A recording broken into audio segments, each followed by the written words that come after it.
The word apocalypse means unveiling, so we're going to take the cover off World War II and we're going to do it our way, not the way of the hoaxers.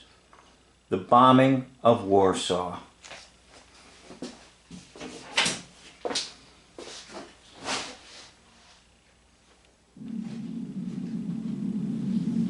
On September 20, Hitler orders the bombing of Warsaw.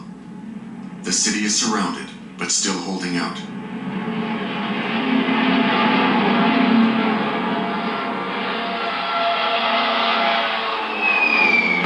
Okay, now, I want you to look at this building. If it was a bomb from air, it would have struck the roof. But the explosion comes from in the midsection of the building. What do you have? Controlled demolition on the ground with some pretend airplane dropping a bomb. That's all you have. A building that needed to come down anyhow.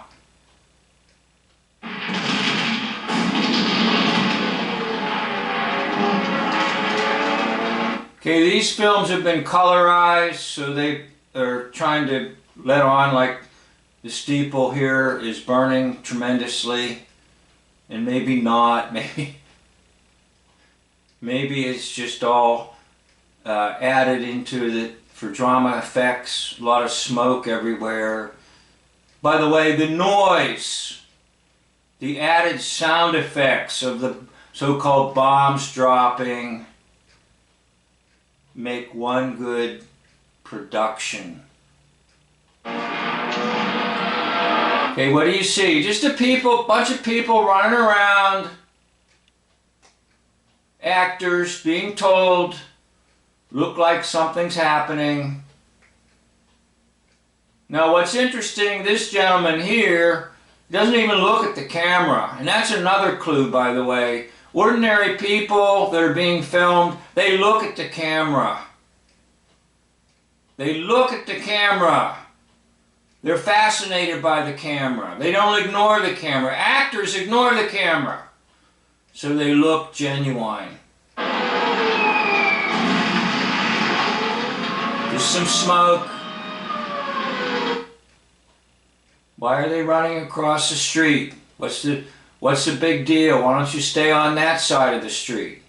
It's a smoke bomb with actors and sound effects. Wants to strike terror into the hearts and minds not only of the Poles, but of the... Okay, there you are. Terror into the hearts and minds. Not actual terror. Psychological terror. French and English as well. This is what is in store for you.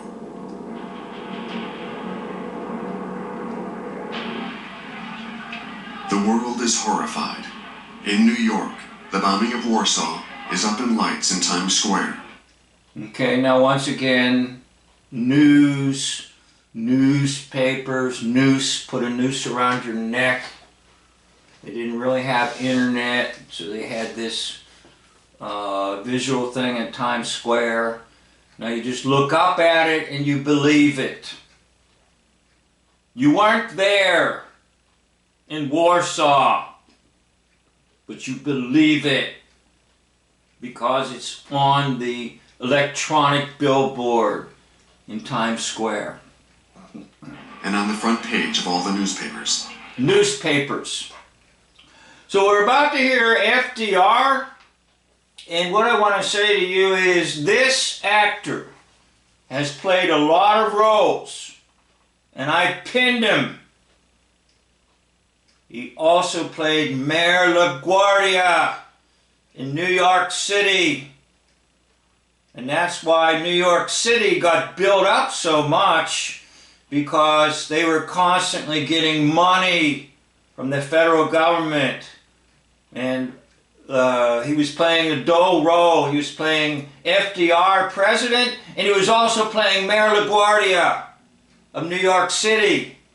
So that's why New York City became such a built-up city, because the actor was both the mayor of the city and also President of the United States. Franklin Roosevelt, the President of the United States, addresses the nation. This nation will remain a neutral nation, but I cannot ask that every American remain neutral in thought as well. Even a neutral has a right to take account of facts. Even a neutral cannot be asked to close his mind or to close his conscience. Okay, after 4 terms in office as President of the United States, he dies, supposedly, but he doesn't. He reappears later, believe it or not, as the first Prime Minister of Israel. Gold in my ear. You ever looked at gold in my ear? Looks pretty rugged. It's because it was FDR, the actor. Now they're actors, all right? And by the way, the term of office of 4 presidencies and everything that was built up under FDR spelt one thing: fascism. Fascism in the United States. And by the way, fascism still reigns in the United States because FDR did everything he could to make government supreme, along being aided with the corporations in the United States to make a very powerful, domineering, totalitarian rule over the lives of individuals.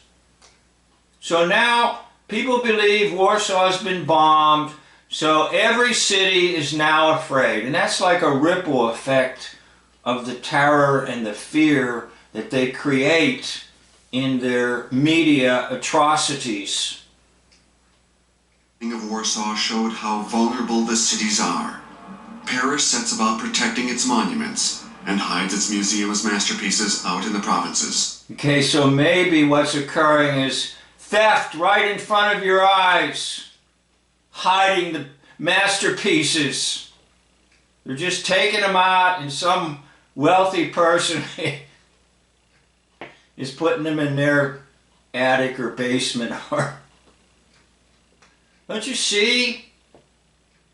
Theft can be so dominant in war, but it's disguised. Yeah, right. They took them out and hid them. Sure.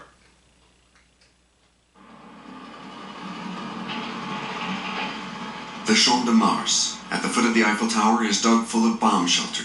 Now let's get everybody afraid and build bomb shelters. By the way, this is kind of a prelude to the Cold War nonsense. Everybody was getting afraid of a nuclear war. Build your own bomb shelter in your backyard. Dig a big hole so you can go in and live in there like a mole. And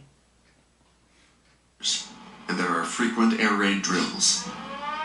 Okay, the drills are to psychologically condition people with fear. And they did that during the Cold War to children and youth in schools and had them do the duck and cover, go under your desk because there's going to be a nuclear bomb exploding and you'll be safe under your desk.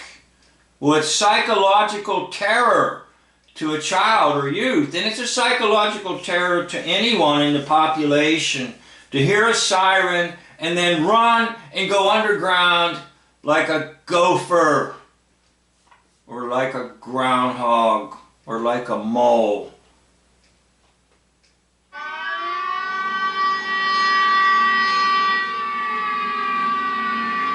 Now, while they're underground, you can do whatever the heck you want. You can set explosive charges all around and make people think they were bombed.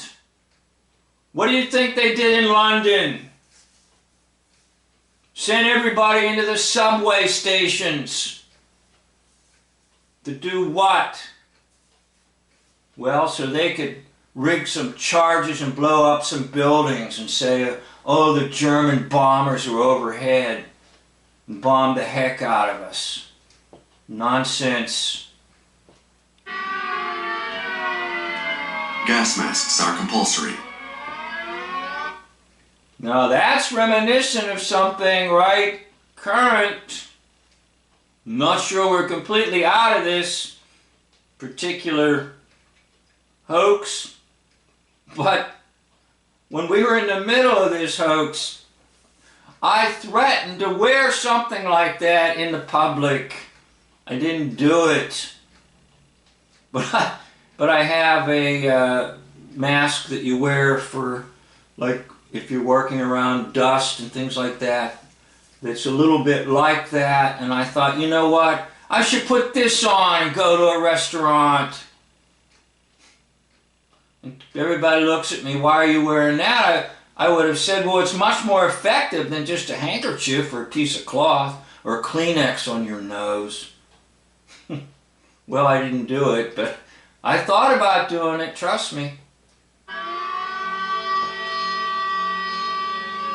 Now, can you imagine the fright and the fear that's instilled in children by doing this?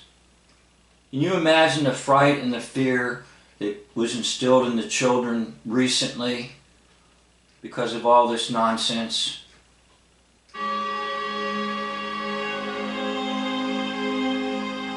Put it on, kid! You don't want to put it on, we'll put it on for you. And if you suffocate, so what? At least you'll be protected from the gas. There, you can breathe much better now. Oh, come on, it's good, you'll like it, trust me. No, don't cry. We're not trying to terrorize you. Even the old people put them on. Now we all look like aliens from another planet. Let's everybody do it. Even the horses. Even the horses. We're not horsing around here now. I wonder if that's Mr. Ed. And he could talk to us. What would he say?